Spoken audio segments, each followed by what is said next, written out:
I was just thinking that. I missed that jam. What is up, fellas? And we're on time, man. On time, intro, music, 4 of us on the show. We got our Brian back. We're back, ladies and gentlemen. We are back. What is Bill? that? What's that? The Hangover? Yeah. Bill, we need a big old... Hello. Welcome back, everybody. There it is. Thanks for Welcome joining us. back. Thanks for letting the debate play in the background while you focus solely on KOTG right now. I'm actually saving it. The wife and I are going to watch it after the show, so I won't be able to have the after show for too long. Yeah, But, I watched the first hour and I just hit pause. I'm like, all right, All right downstairs. I was like, told my wife, I'm like, all right, I'm gonna do KOTG, then I'll come back up and watch the debate. No spoilers. What's your vibe so far? As far as like, is it going well? Like the debate overall, are you liking how the format's been playing out so far? In general, I think debates are just ridiculously Stupid. annoying. Sure. Yeah. Because okay. they're like two 5th grade children. Yeah. No, I didn't say that. No, Yeah. they just they lie about each other. And then no, I didn't say that. And you're That's this, true. and you're this, and okay. it just annoys me. It's like, Nobody wants to both- answer the question. They just want to like keep talking about what they finished up last point or whatever. yeah. Just get the bullet points after it's all done, Yeah, you There know? you go. There you go. Politicians are all just dirtbags, anyways. No matter It's what, all lies. It's all Yeah. lies. just gotta figure out which way you wanna vote and go that route. But anyways, Well, instead of So- that, thanks for joining us tonight, everybody. yeah, This is the best debate right here. Exactly. This is more useful information for us anyway. That's right. It's the stuff I need to know. No lying here. No, sure. no helicopter trip somewhere to eat $1,000 dinner. yeah, and then Yeah. talk about global warming. Mm-hmm. Yeah. So All right. All Well, right. should we kick off this show? Should we Yeah. should we all raise a glass and keep off the grass? Keep off the grass. Especially mine right now. Stay off my grass right now. Why do we need to stay off your grass, Bill? What's going on? Finally have a few little babies starting to pop up in my top dressed little areas. So a few sparse, and they're kind of further in the middle of the lawn, not as much on the outskirts. So I can't get real close and take any sweet pictures just yet. So, but I'm definitely excited because yesterday would have been day 7. 7 days ago, last night I was dragging some chain link fence over my seed to kind of knock everything in and get it all around. So that's pretty awesome to start seeing some movement already, especially with we've had nice days, but at night it's getting down into the low 60s, high 50s. So it's like, dang, the summer just kind of like, we're done now, at least for these next few weeks. It's going to get a little bit warmer, it looks like, coming up. But anyway, I'm pretty happy with seeing a little bit of germination already. You get that lump in your throat after it's been too long. Like, what did I do? So good sign. So I'm excited. Things are moving around. So yeah, stay off the grass. I've seen a few bicycle tire tread marks already. And I'm like, "Ugh." All right. Keep an eye out. These neighborhood kids getting too rambunctious around my lawn right now. Oh, man, that's seed to soil contact. yeah. Yeah. Well, I remember true. last week when the 3 of us were on, and Olee was sitting there saying, he's like, I think by next episode you're gonna have germination, That's Bill. true. That's true. So He wasn't wrong. I had a feeling if I did it right, Olee would be right as well.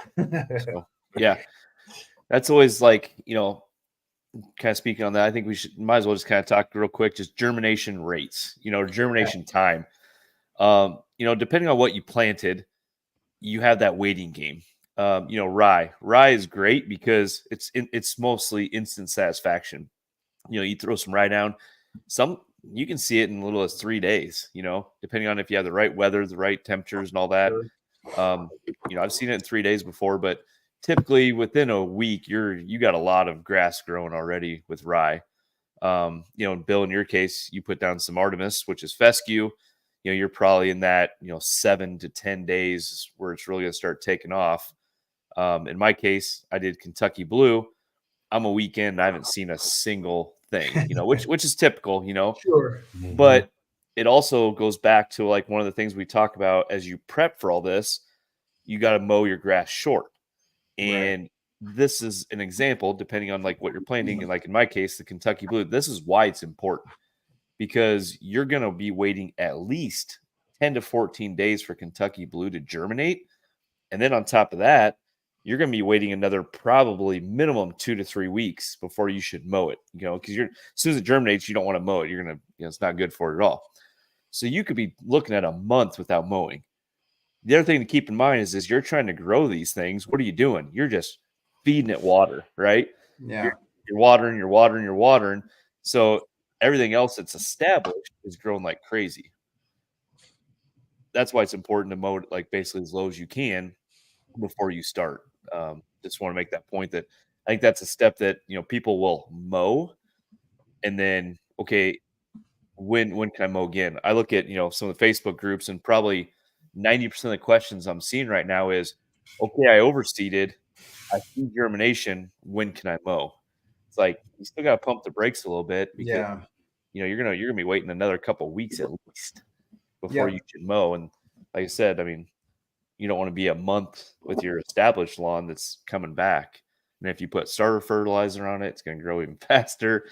So, yeah, I mean, you're kind of trying to set the conditions for some good growth. But yeah, I definitely have some of my established turf now is starting to push through some of the dirt I put down, which that was going to happen. It's not like the lawn wasn't in decent shape as it was. So a lot of that was going to recover from all that. But that's exactly why you want to have it so low. Is you just have to wait for so long, and you want to have that time to let it grow for sure. Because I mean, like in your case, you did almost like a full coating of soil. Pretty much, yeah. I mean, I worked it in. I mean, it was down to bare dirt in a lot of spots. So the irrigation though has definitely kind of let some of that settle and kind of smush around, and so definitely stuff's starting to pop through. But there's still big whole areas where it's mostly dirt with some blades coming up now. So yeah, I just think that's really important. I think some people don't read they're like, oh, I just cut it. I cut it and I threw seed down. It's like, no, you need to cut it low. Like cut it, almost to the point where you're not happy about what it looks like, and you get that uncomfortable feeling. Yeah. So in the past, I've given my lawn about a month. Usually it's about 4 weekends before I'm too anxious to cut it. And by then, I think the existing turf is kind of built up enough. You can kind of see where the young grass starts to kind of want to lay over. And you're like, all right, at some point we really need to start, we want to cut it. I just, raise the deck on the mower and mow it high. And just be gentle. Don't go over it too much. I don't use the lawn striper for that first cut. Yep. But I try to give it a good month. I mean, unless things are just going gangbusters and I know it needs to go sooner than that, I just want to make sure that baby grass has enough time to get some roots going and some beefiness to them before we try to cut them down. So here's a question. Do like a real mower too. Like some people will break out their little hand real mower just so there's not enough weight digging into the dirt and stuff like that. So that's and you're not, like as you turn and stuff like that. I'll be fully honest that I seeded a week ago, and I have no germination yet, and I mowed low before I did, and I actually mowed again today. Which people would probably say that's the dumbest thing you've ever done, but like I said, my existing lawn is growing, and I needed to mow, so I did cut it pretty low. Like I said, no germination, so in my opinion, I'm like, okay, if I saw germination, I wouldn't. But I think I'm still ahead of it. Did you disturb the soil after you kind of walked over? Did you look and be like, it looks about the same? Because I mean, if you didn't disturb the soil, then I think you're fine. It's just it's the weather. Like, okay, there's going to be wind and shit. Like, it's ground. Well, it's no different than like my kids are out playing the driveway and the ball goes in the yard and they run after it to get it. But my striper's off my lawnmower.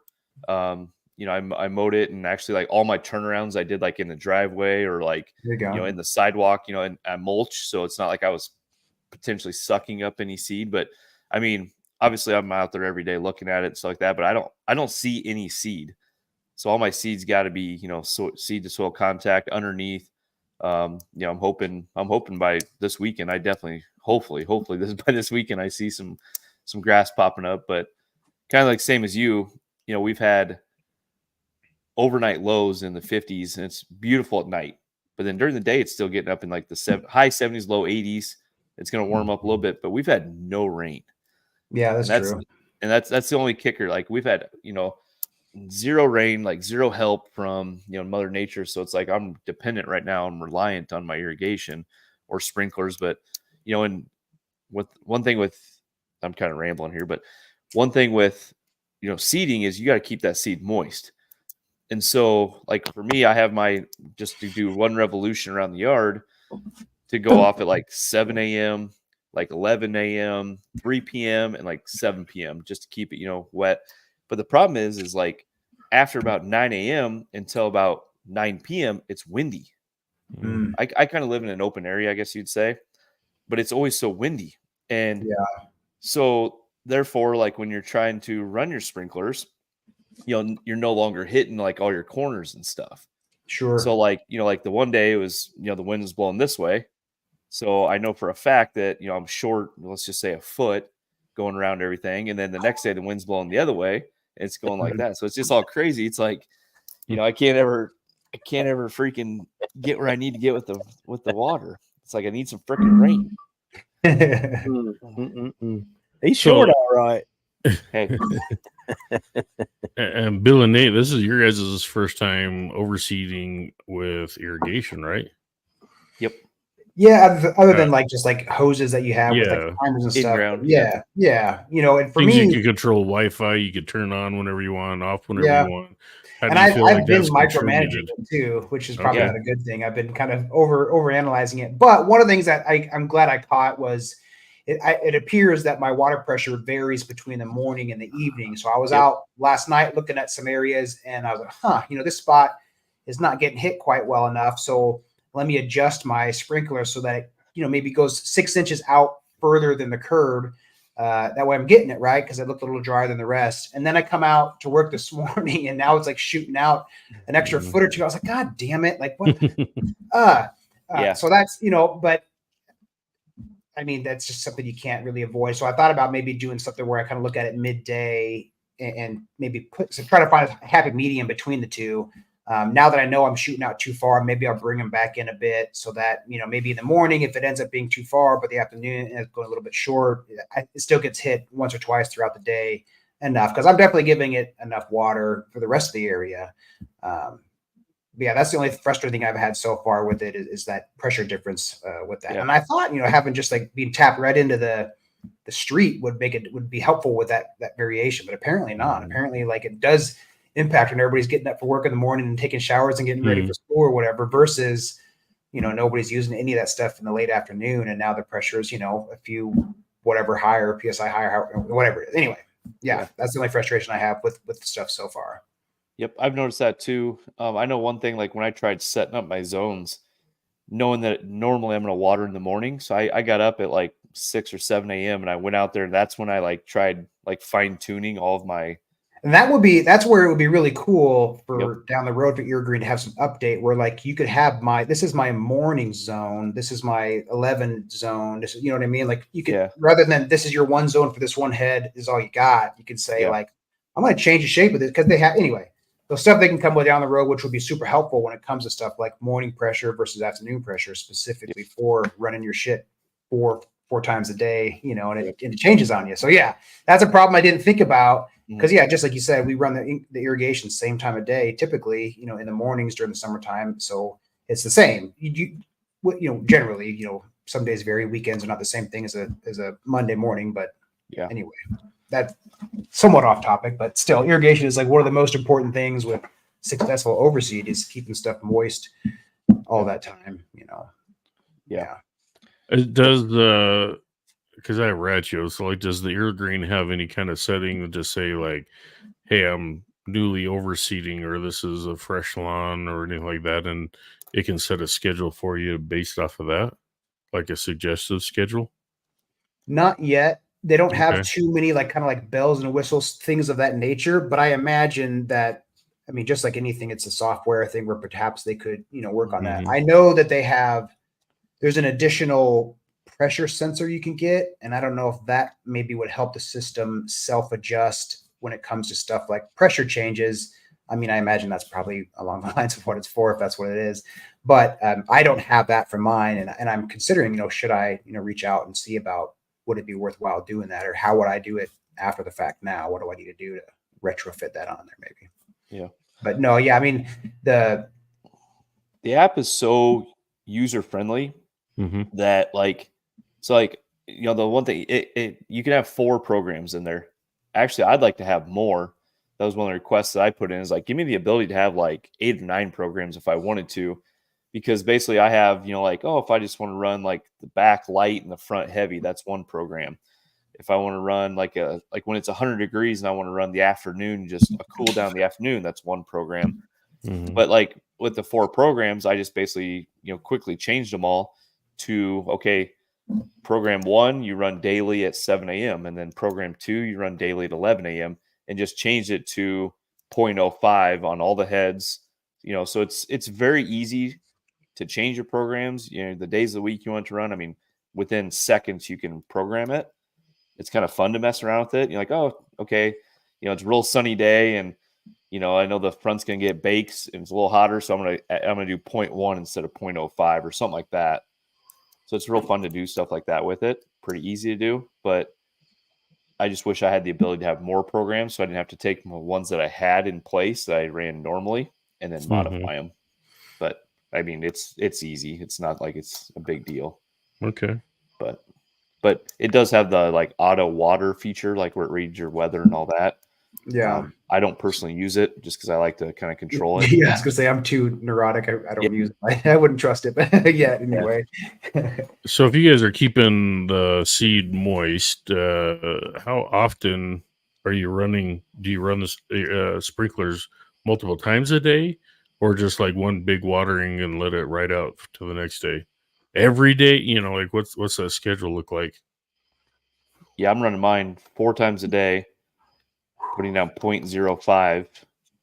So I'm putting down, 0.2 in a day.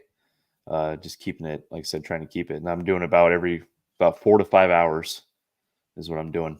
Just trying to keep it, damp. And like I said, the afternoon, the afternoon one, it definitely, you can tell it's starting to dry out a little bit. And the nice part too is, if it's an overcast day, if I was going to do 11 o'clock and 3 o'clock, if it's an overcast day, I might go, noon and 6 p.m. and then I, cancel one of them or something like that. Yeah, there was a couple of days where like I got home from work and I was like, oh, it still looks pretty moist and my little 6 p.m. run hasn't gone. I'm just going to turn it off, leave it for now and let the morning do its thing. And then if it's tomorrow's nicer out, I'll turn it back on. Cause yeah, we've had some overcast days too, where I was like, yeah, it still looks pretty wet. I don't want to like oversaturate it or, make things like a puddle. So let's just skip it. So that is pretty nice. You go turn it on and turn it off. And yeah, like my buddy did the overseed with me while I was doing my yard, and I gave him my Milnor heads. Some of them, I have some in my backyard now too, which on those ones, I'm using the Milnor timer, and I have those going 4 times a day. And similar to my previous ones, I've got 10 minutes each cycle, morning, and then around like 11 or 12, something like that. And then later in the afternoon, it's 12 and then 15 minutes for that last run at the end of the afternoon. So 4 cycles, anywhere from 10 to 15 minutes each run. And that's kind of what I'm doing each day, just to kind of give it a little, kind of like a spritz, like you're going to, spritz your steak or something where you're grilling, just kind of keep a little coating there. You could, maybe you could go a little heavier. I don't know. I was irrigating the backyard pretty heavy leading up to aerating. And when I was aerating, it was definitely pretty soft in some spots. And I kind of pulled some stuff up. So I'm like, okay, I know this clay ground soil got some water in it. Now we're just basically keeping that surface maybe moist too. So I don't know. Hopefully it's enough, but that's similar to what I've done in the past, and hopefully it'll be successful this year for me too.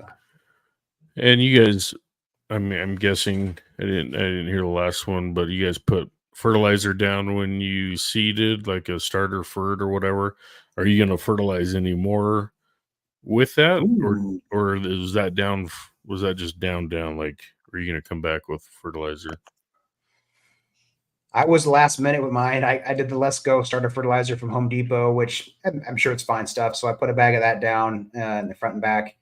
And then I'll probably do another one. Like once the grass, I imagine maybe 3 to 4 weeks out is when I'll do my next application. And in the past, I've done a liquid, like a simple lawn solution, something that's kind of like has some, quicker absorption that you can just kind of keep that train rolling. So I haven't actually decided what, but I think I used either Growth Booster or it was something where it kind of like a balanced, quick release something from Simple Lawns last year. I'd have to go back and watch my own video to see what I used. I don't remember what I used exactly. But I'll do something similar this year, I imagine. What would you do? What are you doing, Nate, in a few weeks? Are you going to put anything down? Yeah, my plan's going to be, depending on when I get germination and when I kind of how things go, but probably the end of September, I'll do a couple liquid like micro feeds, spoon feeding of liquids, probably some AMS. I got a couple other things I need to get in my soil, but yeah, I'll probably do those. And then, mid-October, I'll probably hit it with probably like a pound of nitrogen to, kind of that, not necessarily a fall blitz, but a real heavy dose of nitrogen in the fall, push it real strong right there before going into winter. That's a good idea. I've traditionally used like slow release granulars and stuff, even in the fall. So I'm wondering if maybe I could try something like that where I do a little bit more of a, more immediate and a higher nitrogen just to kind of, really push things as we get into the end of the season. I might do that. Something different to try this year than I haven't done before. So that's a good idea. Yeah. One of the things I want to try doing is like, I want to try and go like, maybe like, depending on how the year goes and stuff like that, like again, late fall is I want to try and aerate again and open it up before winter time. And then, just see what that does. See if it helps. Yeah. But, so why did you guys, because I mean, obviously there's really no right answer, but why did you guys choose to overseed now going into fall instead of after winter going into spring? Is this when you normally do it? yeah. Okay. So I feel like fall's the best, in my opinion. I mean, it's debatable spring or fall, but I think fall is better. Your weather is not as crazy typically. I mean, spring you can get, in Iowa, and you get in spring, we get tornadoes and you get, you can get snow still. I mean, you can get that in the fall as well, but I think it's just a little bit better in the fall. I think I got a bigger window to get it done. If you're going to water, you got more time to grow roots before summer too. Hmm. So my thought is or before similar winter. to that. Yeah, Before more winter or predictable before summer? rainfall. Olee, are you saying do it in the spring to grow roots before summer? No. You're saying do it in the fall to grow roots before winter. Yeah. No, before summer. You still, even though your top growth slows down during the winter, you're still pushing roots. Yeah. Especially if you fed it good. You're still roots are just gonna keep, trickling through the soil, and then that way you just have a better root system to take on the summer heat. Yeah, and my thought is that you're not fighting all the summer stress that comes with, depending on where you live, how intense your summers are for the grass you're trying to grow. But like for us, you're just kind of fighting an uphill battle, I think, trying to grow baby grass through, a misery summer versus, worst case scenario, winter comes early, things kind of go dormant sooner than you thought in the fall. And like you said too, I think our rainfall is more predictable here in this, coming out of summer going into the fall. So it's basically like, do you even really consider this to be fall? It is, but we're still. There's a long time for fall, right? So we got, I usually would have been seeding this upcoming weekend, but due to things with family and obligations, I did it 2 weeks earlier, and it actually I think worked out really well this year. And if things do well, it may end up being, hey, maybe this would be like a Labor Day thing now. This works pretty well with irrigation and being able to control your how much water you're putting down. In the springtime, you can get a lot more down, dumps of rain, downpours, those sorts of things, less predictable. And then you're just coming into summertime. Got him. One thing I like to do, like I said, I wasn't really doing a lot this year. I was more focused on just kind of working on some low spots with some soil. And really my original plan was just kind of be to, overseed those areas. But then I tore up my yard pretty good with, on purpose with the aerator and then dethatching. I just went kind of heavy. So I thinned her out pretty good. So I was like, oh, now I did all that, I might as well just overseed everything. So that's kind of why I did what I did. But originally I wasn't really planning on the whole yard overseeding. I was more just going to focus on kind of the trench line and stuff like that. But kind of glad I did now. Never hurts to do a little extra overseed, you know. No, nope. But yeah, like I said, now it's just a waiting game. So. Yeah, no, that makes sense to, like you guys were saying, just the fall time. Because in springtime, you're basically racing the clock, right? For summertime, when's the heat going to kick in? When's the weather going to get bad? And you want to try to get enough time to establish, but then you're also fighting the winter. You know, like you said, might snow again on you, might whatever drop down temperature and all that kind of stuff. So, you know, fall overseed. Well, it makes a little more sense to get it done and just let it sit over winter. That way you just sit back and relax. Well, the other thing, like I like to do is I like to try and grow it in the fall, and then like come into spring, if you have any patches or whatever, you know, that maybe didn't fill in great or come back great, then you can, you know, hit like a spot like this in the spring. You know what I mean? Take your garden weasel and kind of repeat the process in the spring versus trying to do the whole yard in the spring. That's my theory.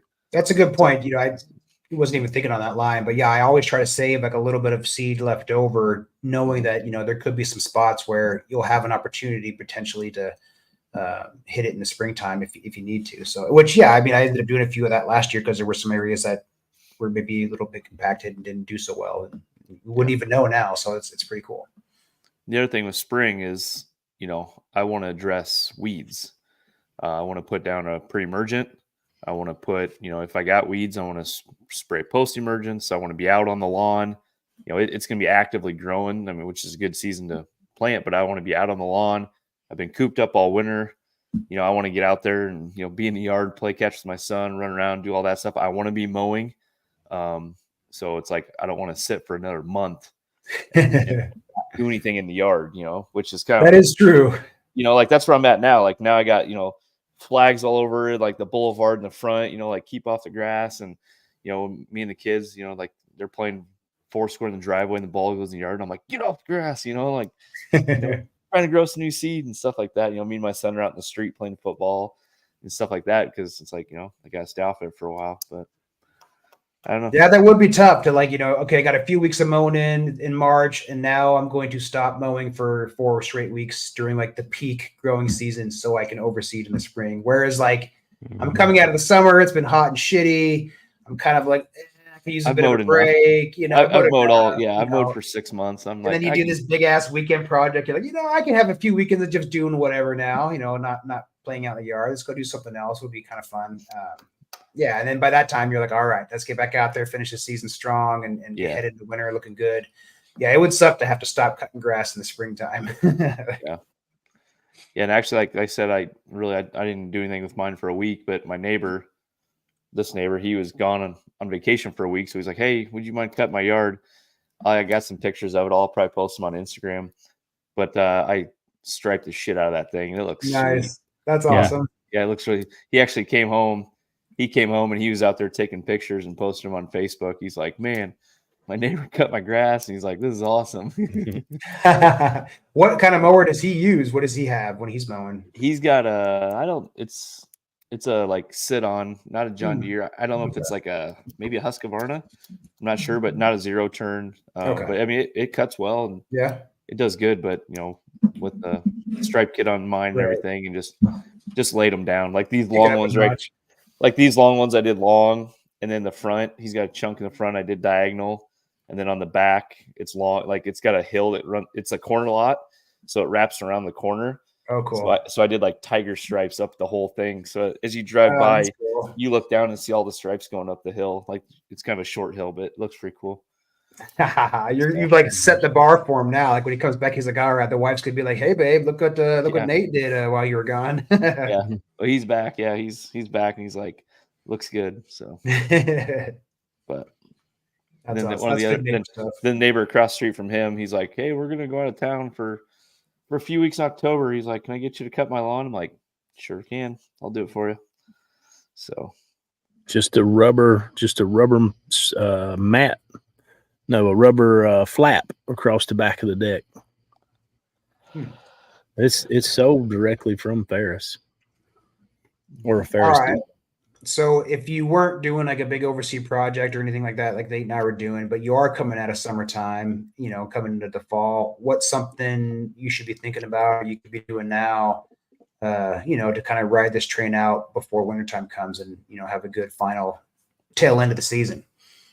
What would you guys do if, I think for me personally, I'm looking at what's my next application for fertilizer, because I've got till end of October, around Halloween time, beginning of November is going to be my last turn off the irrigation system, shut it down for the winter time. So do I have time to, do a little finesse and put a little bit more fertilizer down before I put on my winter fertilizer / weed and feed and all that other stuff to go down? But yeah, I don't have any really big projects or anything like that, but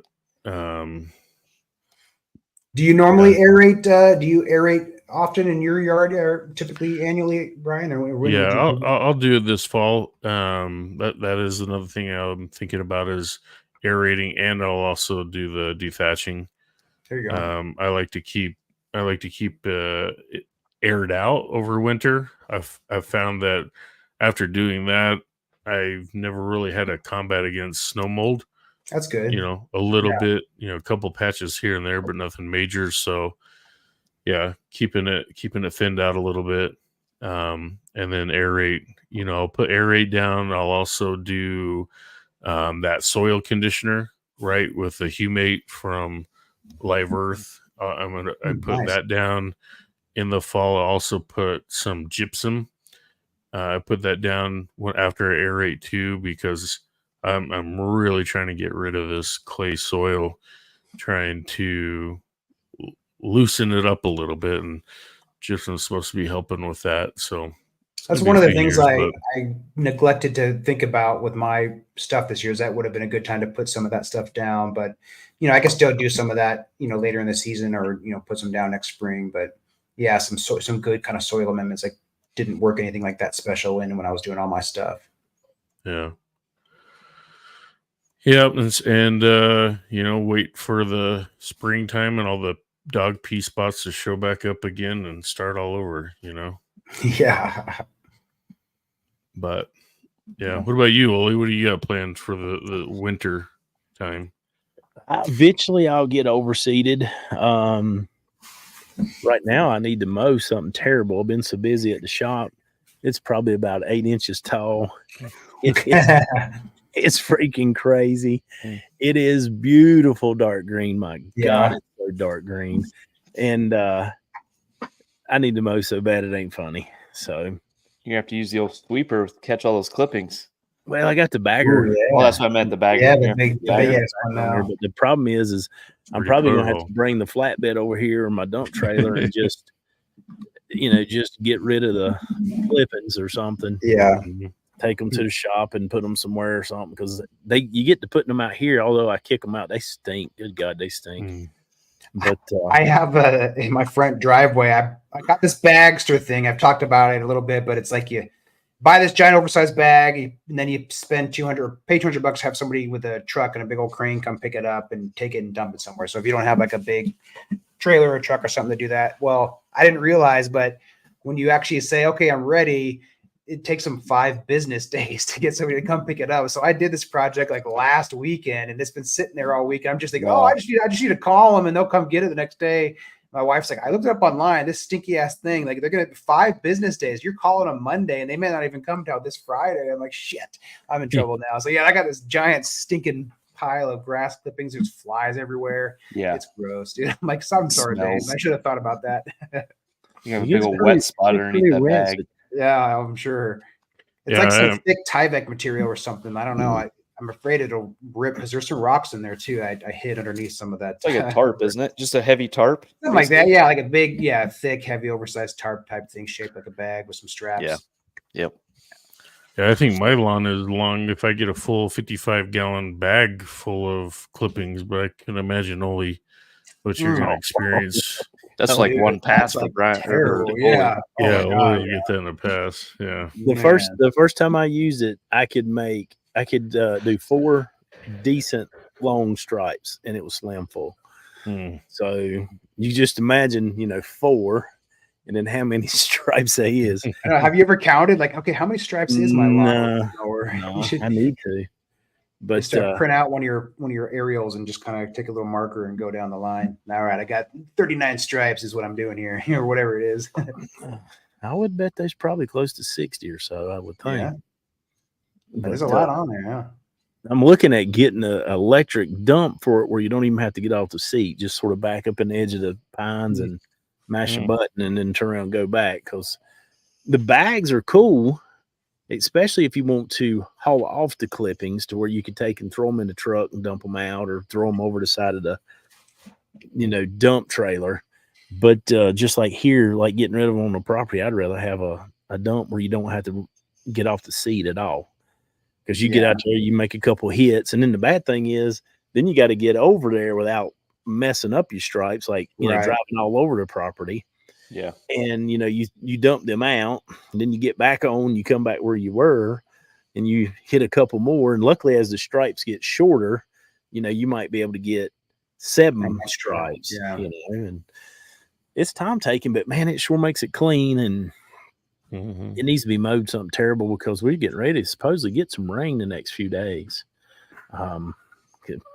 She can't pick that stuff up. Them bags weigh more than she does. Yeah.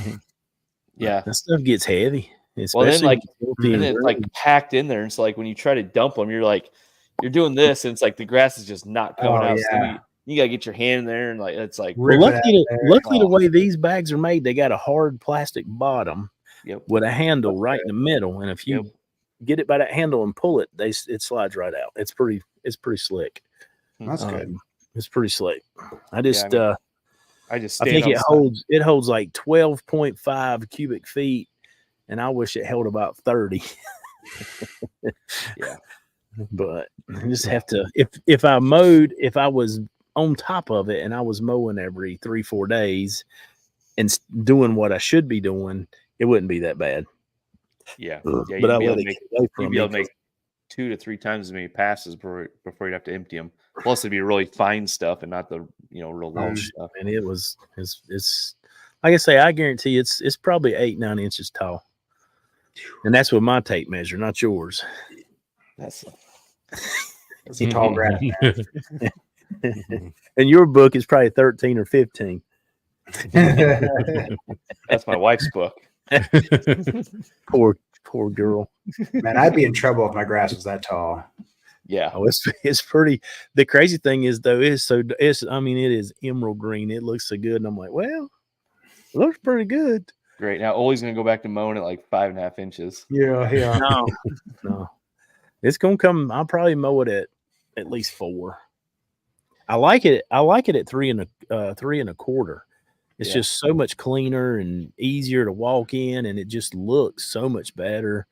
Better airflow, and then the kids can play and run, and then Roscoe don't get lost. I mean, it's just better all the way around.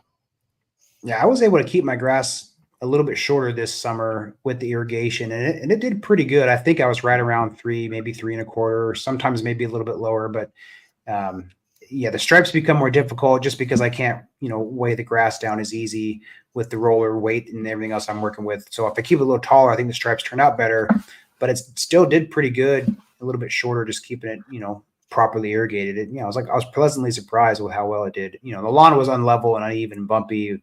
So I'm hoping this coming up next year, it'll be even more enjoyable to have a little bit shorter lawn for fun, stuff like that for the kids. Because when it's too tall, it's harder to run and play soccer and that kind of stuff in super tall grass.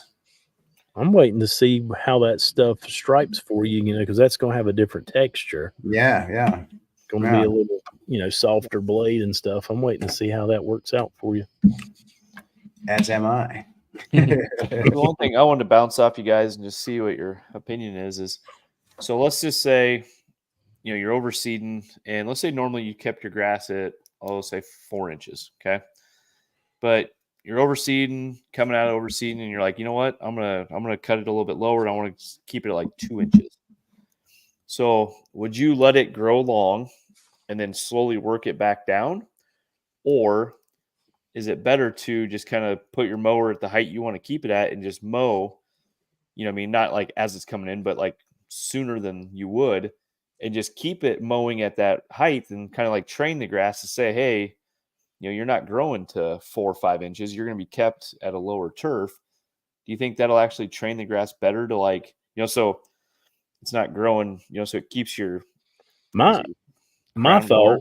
or I guess opinion is, the more you mow it, the thicker it should get. The more, with it being mowed, it's, you know, makes it want to tiller, makes it want to actually grow. Yeah. You know, it's sort of like the old saying, if you shave your face, you know, it's going to grow. Yeah. But anyway, that's my thoughts. Like, if you let it get all stringy and stuff, I think it's better once you can get on it and start cutting it and encourage it to grow and thicken up. Yeah, I mean, like you compared it to hair and stuff. Like, you know, all the time I hear, like, if you cut your hair, or, you know, people trim their hair, long hair, you trim it, it grows better, it gets healthier, it grows better. So what do you do when it starts turning gray, bro? Get some dye, man. Get some dye. At least it ain't turned loose. I'm just glad it ain't turned loose. green turf paint. Turf paint. Yeah. I don't want green hair. I'd like for it to be like color it was when I was 25, but yeah, we'll just have to live with it.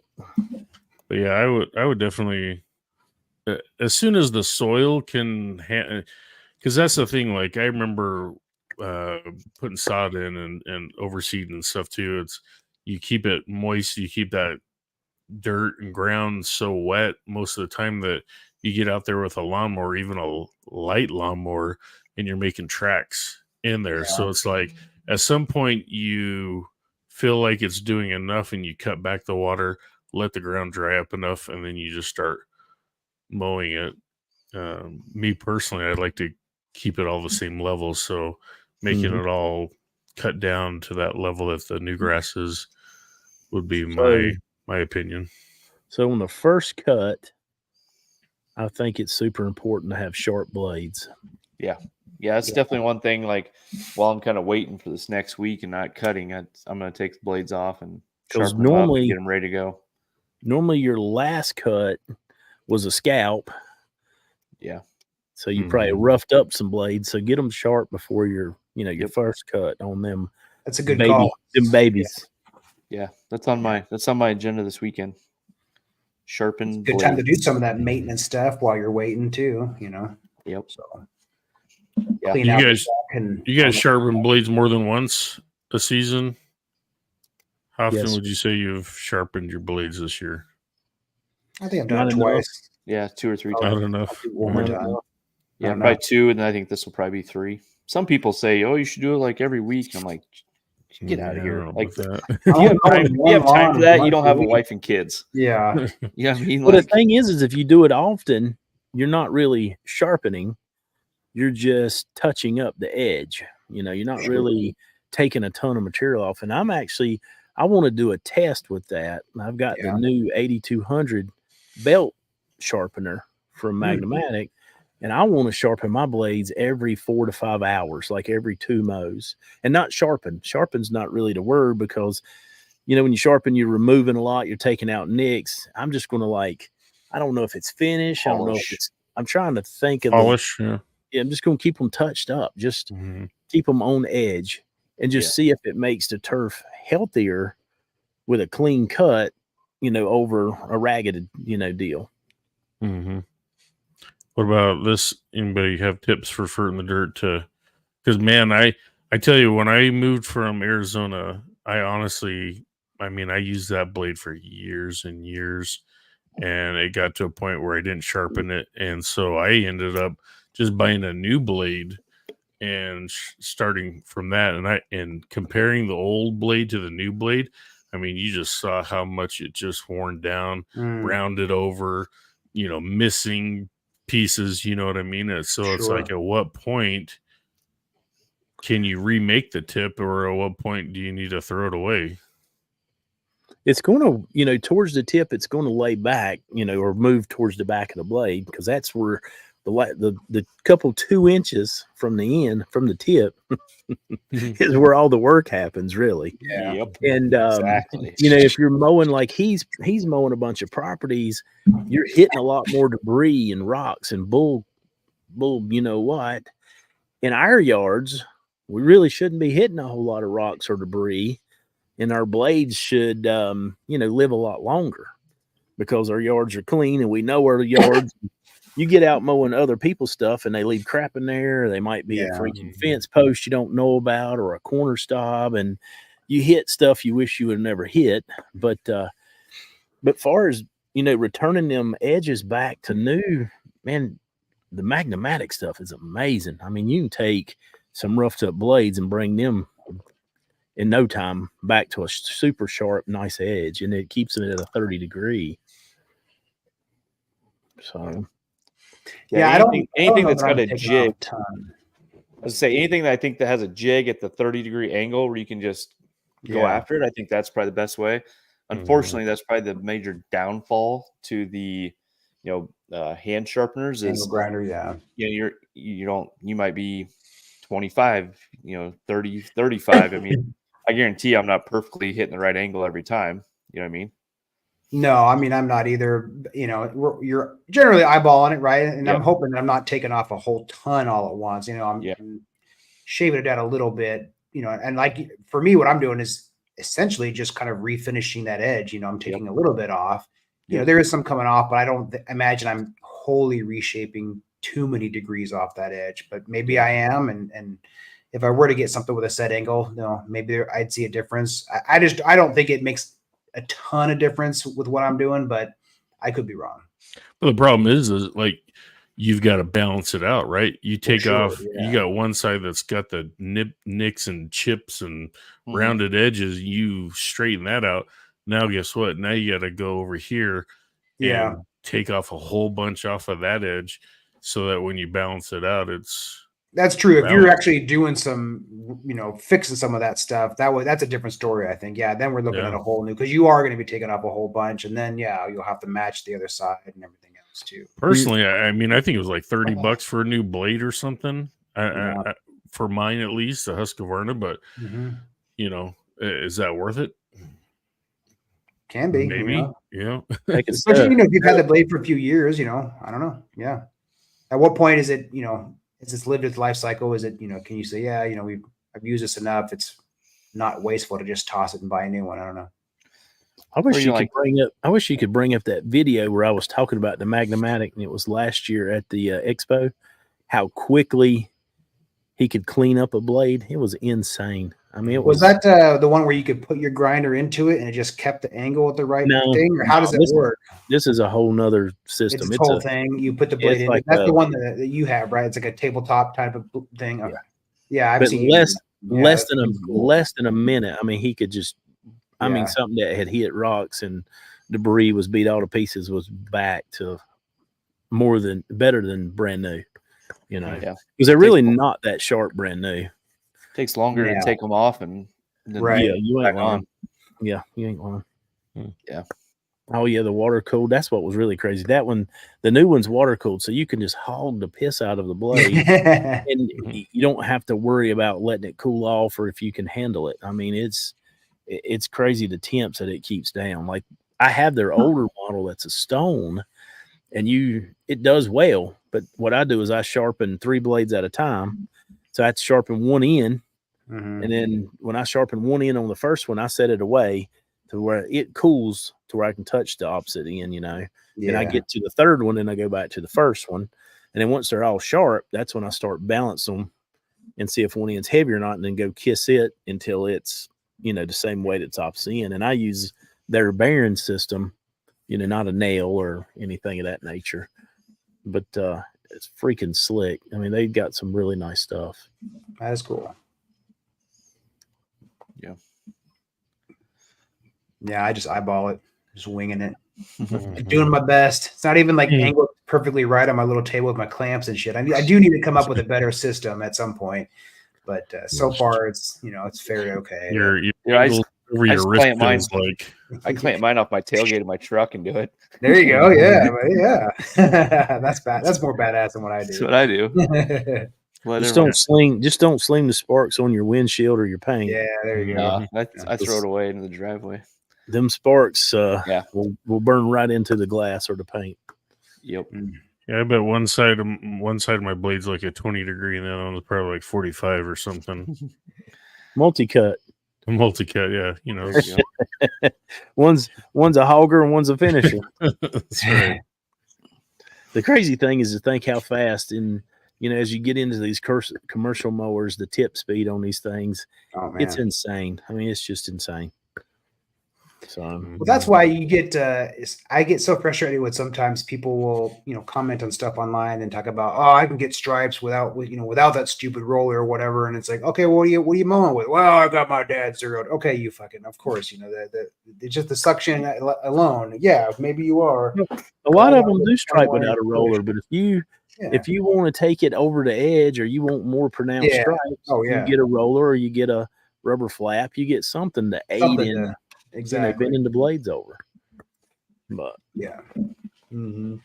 Yeah, those things spin fast. That's one thing is like I would love to have like a little, maybe like a 36-inch, something I could, something I can kind of zip around in and get that, more commercial speed on the blades and stuff. I think that'd be kind of cool. Well, the biggest thing is whenever you get into something like the 36-inch, you get air-filled tires and they float across the surface a lot better.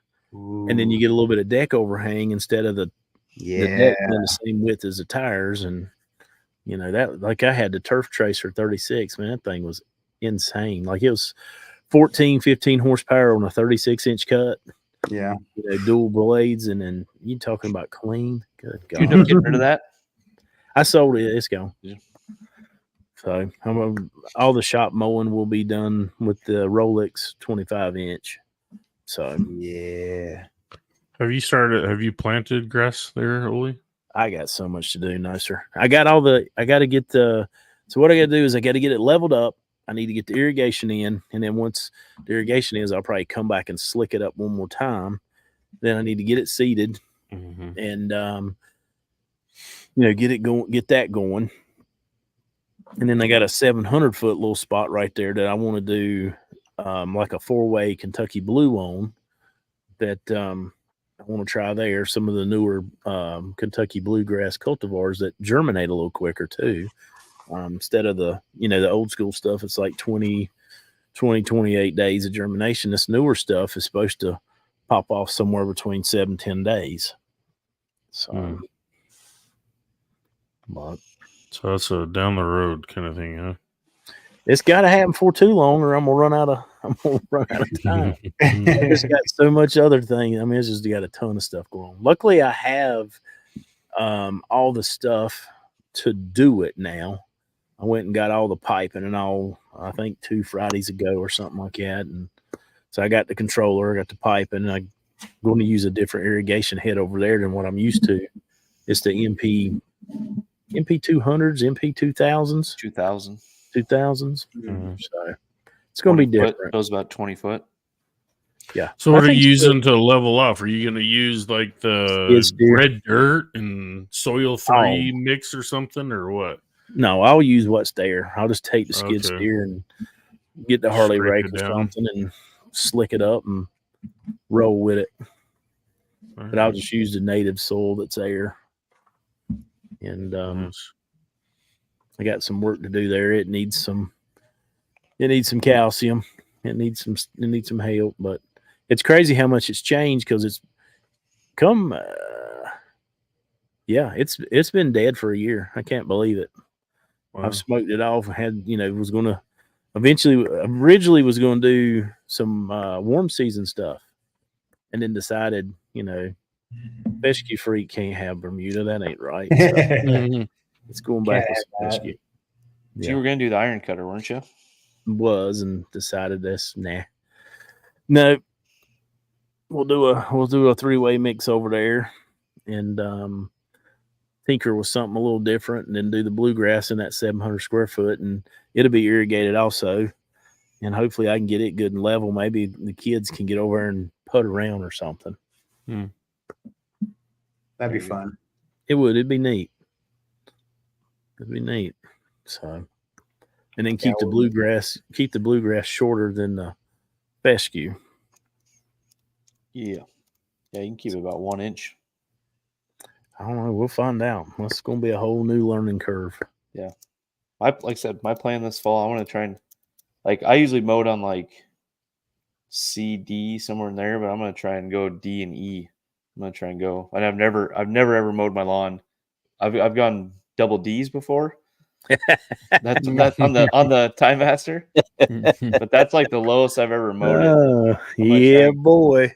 I'm gonna try and go E. Double D's. That's another thing about your mowers, and I've learned. Like I've been demoing a bunch of different mowers, and you don't trust what it says. If it says you're mowing at 3 or 4 or 5, you don't trust that. You get on the concrete. Yeah. You get up in there with a tape measure and you take the blade and put it all the way straight to the front, because normally you got pitch on the deck. Normally the butt's higher than the front. And you measure from the blade to the concrete, and that way you know what you're cutting. So I demoed a mower, and I set it on 4 inches, and I jumped out over at some of the grass at the shop, and that sucker was scalping like nobody's business. And they didn't have some things right from the factory. And I was like, you can't trust nothing. No. You got to think about these things. So, but that's true. I've had the Time Master around D for most of the season this year, and I don't know what. So what does D? What does D? I have a cheat sheet in my drawer in the garage. I don't recall what it is. Do you know what the D is supposed to be on there? Is that the 3 1/4 setting? I think it's 3 1/4, but mine's not 3 1/4. I can tell you that.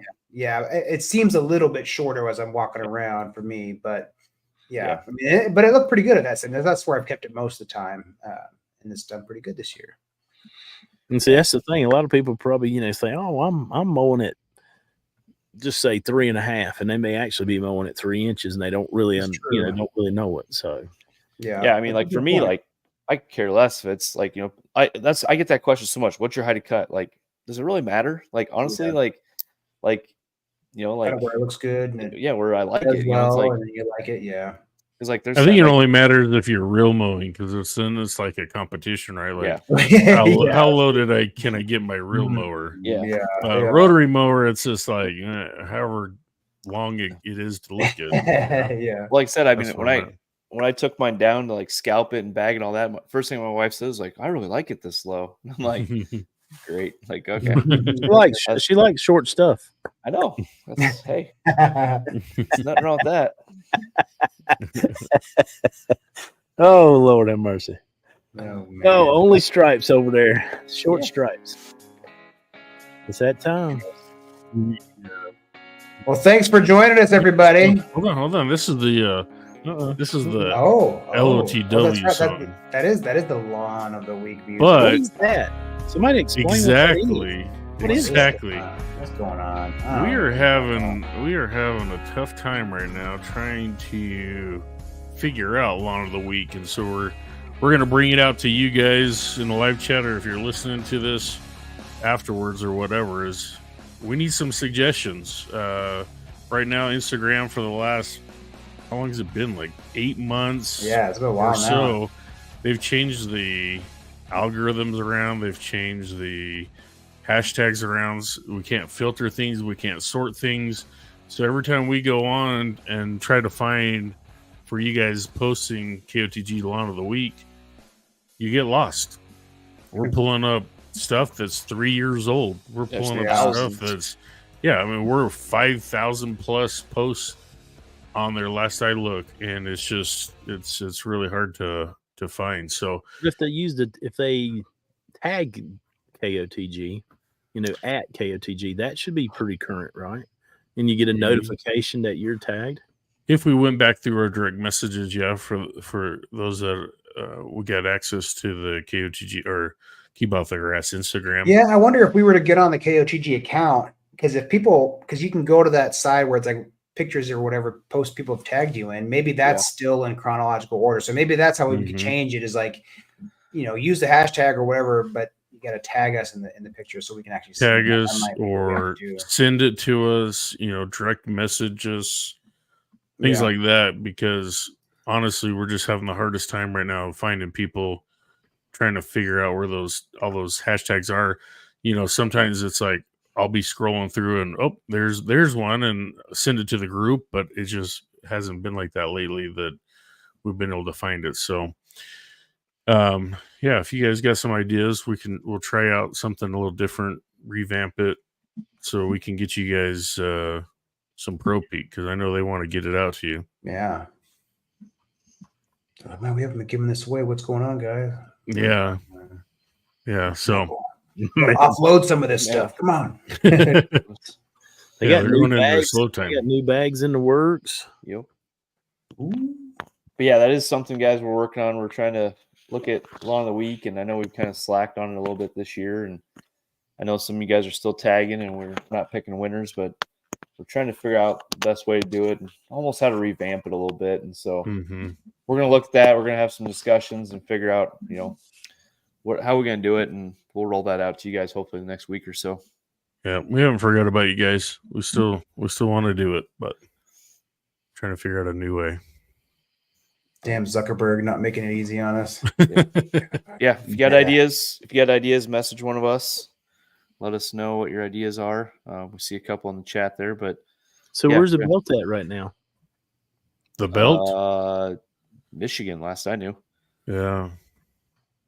Smoking. I don't know if it's got enough. What's his name? Yeah, Wes. I don't know if he still has it or if he might have sent it on, actually. I would say so. He's very on top of the game. I think he actually said that he had it and he was shipping it off, but I don't know who it was going to. So, well, I'm sure we'll see a picture here soon, hopefully. Yeah. Slowly making the traveling pants of the KOTG belt.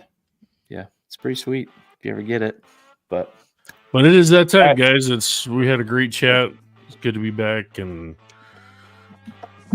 bring on fall, man. Come on, let's see some fall stripes. Oh yeah. Yep. Yeah, show us what you guys got, man. All righty, guys. We'll catch up on